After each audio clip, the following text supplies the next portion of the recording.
Hello and welcome to another video, and welcome to the brand new Audi A5 Avant.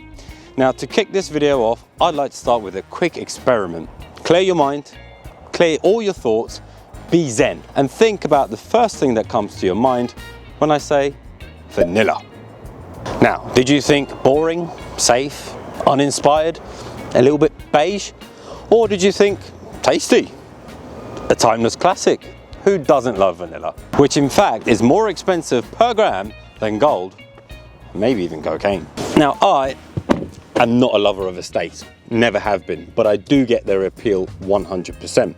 They've withstood the test of time, dating back all the way to the 70s, before giants such as BMW and Mercedes ever jumped on the bandwagon.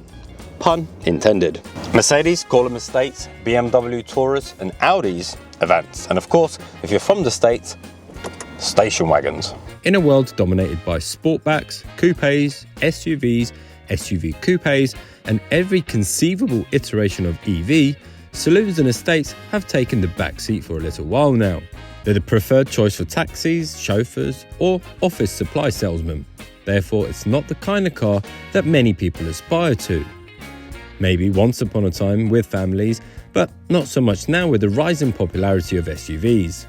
So, what are Audi doing making a diesel A5 Avant in 2025? Well, that, my friends, is exactly what I plan to find out in this video.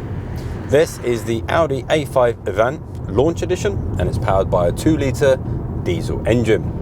Remember that? The fuel type the government told us to all go and buy, incentivized us with lower road tax rates, and then done a complete U-turn and told us we're killing our planet. It has the mildest of electrical influence in the form of a 48-volt motor, which basically aids with your start-stops and coasting to save every and any drop of diesel that it can possibly save. You can dislodge everything in the 448-litre luggage space in 7.7 seconds, propelling the 1.9-tonne Avant to 62 miles an hour through a 7-speed S-tronic gearbox. All the power is fed to the front wheels, and the A5 can propel you all the way up to 149 miles an hour, so you can keep up appearances should you ever find yourself on the Autobahn coming back from Germany with a boot full of sausages. I know, it's weird. I thought it was going to be a rear-wheel drive too. How does that make? It replaces the A4, so they've rebranded it A5. A4 is going to be electric. Got a YouTube channel. You'll be in it. In terms of performance, the 4-cylinder diesel engine has 204 brake horsepower, which by today's standards is definitely on the lighter side. But like most diesel engines, it does give you plenty of torque, 400 Newton meters in fact, which is a very generous return when you consider the fact that this particular unit has more of an eco bias than it has a performance one. The gearbox is very good at finding the right gear at the right time, just as when you need it. Whilst on the subject of the gearbox, it is buttery smooth. You can go from standstill up to 30 miles an hour, back down again, and it can change gear 27 times and you'd be none the wiser. It's that smooth. You won't hear the gear changes, and you definitely won't be feeling them. The same, however, could not be said for the engine. It doesn't feel like the most refined diesel engine, but I'm going to explain what I mean and go into its strengths a little bit later. Now, if this particular setup doesn't quite appeal to you, then don't worry, there are other flavors available. A Quattro version of the same power plant as the one that we find in this car is available, and there are also 2 petrol versions available, same engine, again front wheel drive, and the Quattro version available with 150 brake horsepower. If, however, you prefer to have more horses pulling your wagon down the road, you can opt for the S models, which provide you with 362 brake horsepower, or the upcoming RS models, which are rumoured to have circa 600 brake horsepower. There is a sense of familiarity with the makeup of this car. It's an estate, it's a diesel with little to no electrical interference, and I think that in itself will be quite appealing to people. But what else does it offer? Overall, the cabin is a nice place to be, and the seats are very comfortable. It's a modern and functional layout with a sensible amount of buttons and controls on the steering wheel. The screen in the center is the main event, and the display is razor sharp with brilliant contrast. This becomes more visible at night when the bezel and the screen become seamless.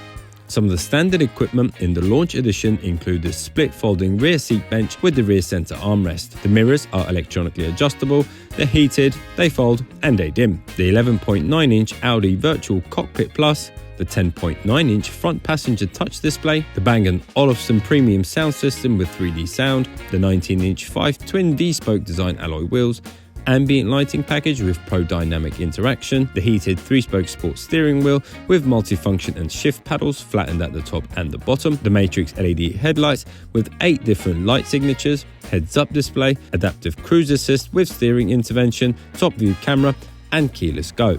This particular press car comes in at just over £58,000, and when you take into consideration the equipment, the practicality and the comfort levels, as well as today's climate, it's probably thereabouts. Now the equivalent Mercedes, so a C220D Premium Plus Estate for instance, comes in at just over £55,000. But then when you look at the engine setup and the fact that it is an eco bias, and then going, well, they're asking for near as makes no difference £60,000, then the water's muddy a little bit. However, as I mentioned earlier, I do have a planned device for this particular car where I believe it can earn its keep. I've done a few hundred miles in this car since taking delivery of it. I've done 322.5 miles to be exact, and I've averaged 43.2 miles to the gallon. Whilst that's respectable, I think it's only half of what this car can actually achieve, because a lot of the driving that I've been doing, it's been a lot of start-stops, a lot of town driving, and I don't feel that's an area where the Avant really comes into its own. Right, the test that I've been teasing you guys with. What are we doing? Well, a test of frugality. I'll be driving from here, a service station in South Mims, back to here. I'll be driving back here to South Mims. All this in order to show you and the public why diesels should still be around. So I'm going to go around the M25, a whole cycle, just to show you how green and efficient a diesel still is. This isn't some state-of-the-art diesel engine. It's a very common rail fuel injection system. I don't know how it's going to perform, but I'm so confident it's going to do brilliantly. And to show you why, especially on long distances, that a car like this will perform better than some hybrids out there. I have reset the trip computer. I've got 170 miles worth of diesel, of which I'll only need 117 apparently, and about to join what is likely to be a horrendous road trip, all for the sake of journalism. You're welcome. Now the reason I wanted to do this was to show people that diversity in the automotive space is vital for our world. EVs aren't for everyone, just like petrols, diesels, plug-in hybrids aren't for everyone, nor will they ever be.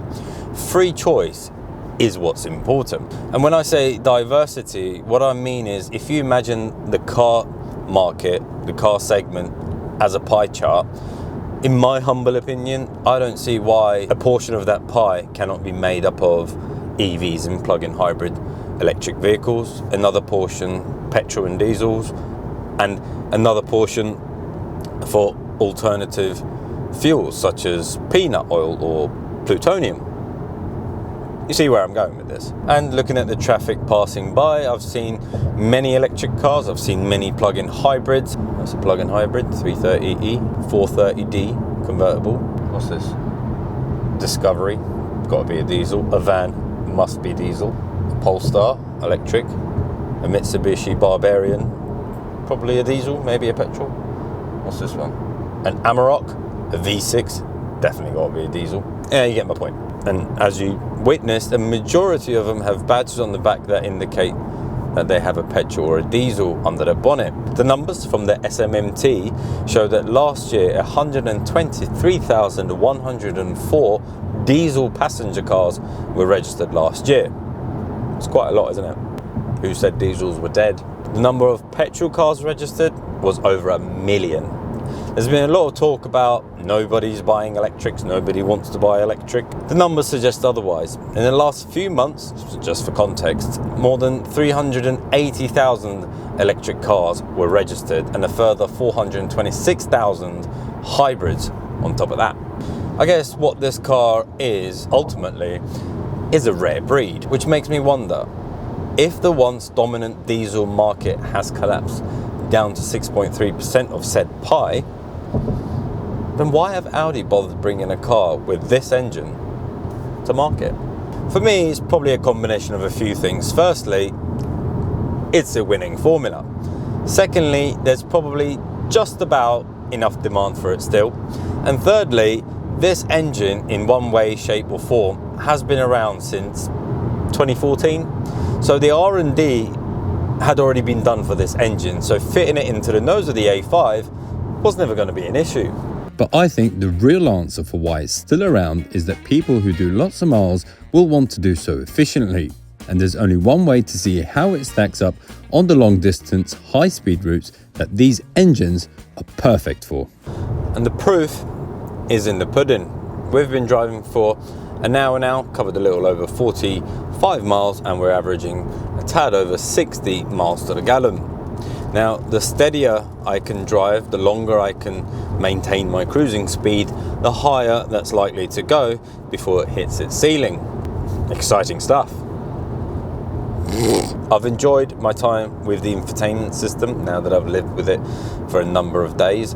The icons or the tiles are a good size, so it makes it relatively easy to aim and point at exactly where you want to. The screen reacts well to your input and is very responsive, as you can see. And the air conditioning unit is a permanent fixture at the bottom of the screen where you can adjust your temperature, where you want the air to be flowing, as well as a menu, and you've got your heated seat buttons on either side for you and the passenger. Speaking of which, the passenger of course has their very own screen, so if you do want to pass your power of attorney over to them to control your music at your own risk, but you can do that. Although it's not going to keep them entertained for an awful long time, they can act as your co-pilot if you're trying to navigate somewhere new, or indeed be the DJ for your road trip. The overall comfort and refinement levels in the A5 are good. The seating position's spot on. The seats are very comfortable, as is the steering wheel with the layout of the buttons, making it easy to use too. Now, none of this should come as any real surprise. These are qualities that we've learned to expect from cars that live and nestle under the VW umbrella. Now, before anyone starts saying this is a Volkswagen, this is a Skoda underneath, a Pagani Zonda and a Lamborghini Murcielago share the same air conditioning unit from a Rover 75, which means that if you're spending millions of pounds on these rare and exotic supercars, what you're really driving is a really old saloon from Birmingham. Right, quick update report. There's nothing to report that's out of the ordinary. We're averaging a tad over 64 miles to the gallon. We've traveled for 68 miles in the last hour and 29 minutes. This was always going to happen, wasn't it? 71.7 miles into our journey, and we've come to a standstill. Not my first time on the M25, my friends. I've come prepared. These have got to be the most underrated chocolate bars. Yorkie, raisin and biscuit.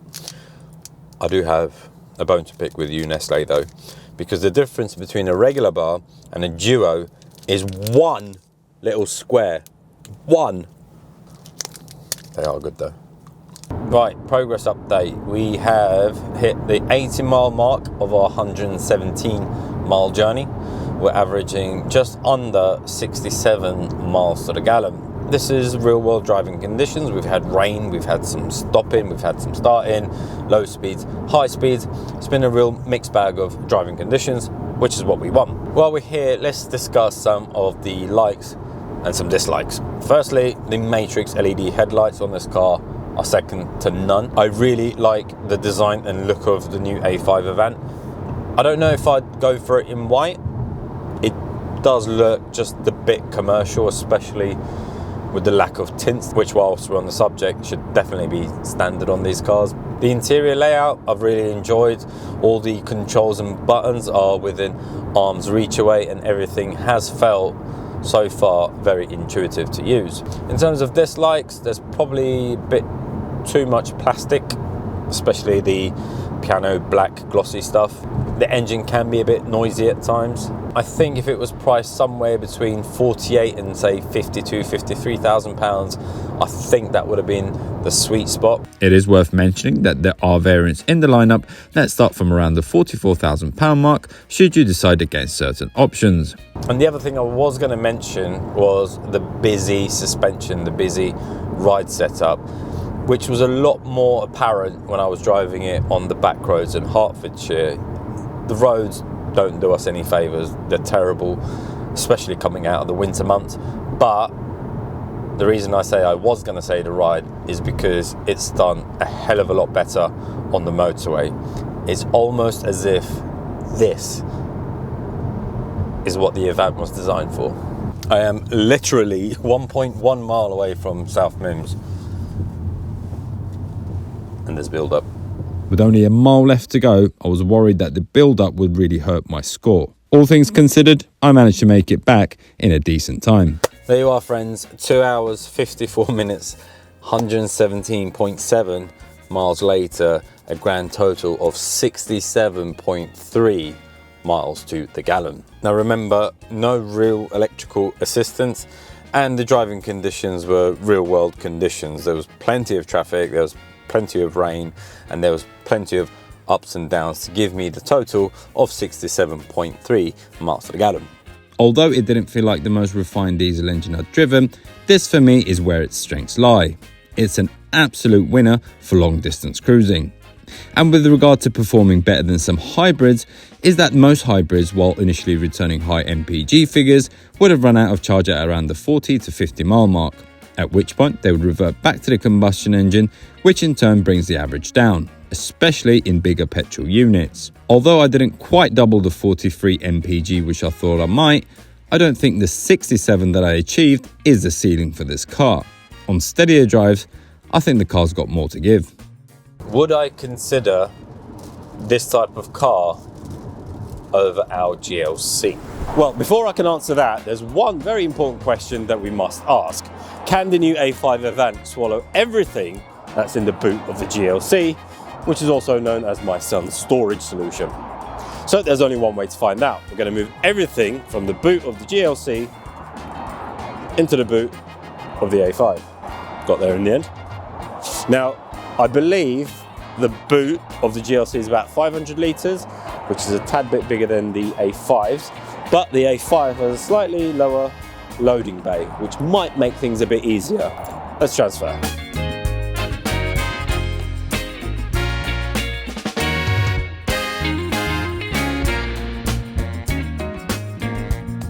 Interesting. There seems to be a lot more space that's freed up, but perhaps it was just the way it was stored. But yeah, it's comfortably fit everything that we carry. In conclusion, does the A5 Avant do the job? If you live in Europe and you do a lot of cross-country driving, or in the UK and you rely on efficiency on longer motorway drives, then this car makes perfect sense. It gives you a little bit more driver engagement, which is something I'll concede over an SUV. It's definitely more efficient, and as we saw, it's just as practical as its SUV equivalent. Me personally, I would still choose the SUV over an estate, and how I feel towards estates is how I imagine estate drivers feel towards SUVs. So I guess it's just a case of personal preference. Now, I'm not going to let my lack of empathy toward estates become any kind of bias in giving you my opinion of the car. This is a highly functioning, highly practical and highly efficient car. So objectively and subjectively, it's very difficult to dislike in that sense. Going back to the vanilla thing, the only disadvantage this vanilla car has is that it's on a menu full of chocolate chip SUVs. I think in many ways a car needs to resonate with you, and estates just don't for me. They don't make me feel any type of way. Like when I get in an SUV, I get this sense of adventure. I want to just get in it, throw everything and the kitchen sink into the boot and just drive. Go somewhere, go on a road trip, go on a long weekend, go on an adventure. As I say, it's just the way a car makes you feel. And I think you need to either be a petrol head or at the very least a car enthusiast to really understand what I mean. That's it for this video. Thank you very much for taking the time out to watch it. Hope you enjoyed it, and if you have, please consider subscribing, commenting, liking, sharing and all the good stuff. For the latest video on the Macan EV, I'll link that up here, or our GLC just up here. We do have another Audi arriving in March, so if you haven't subscribed, make sure you do so you don't miss out. Thanks again for watching, and we'll see you guys in the next one.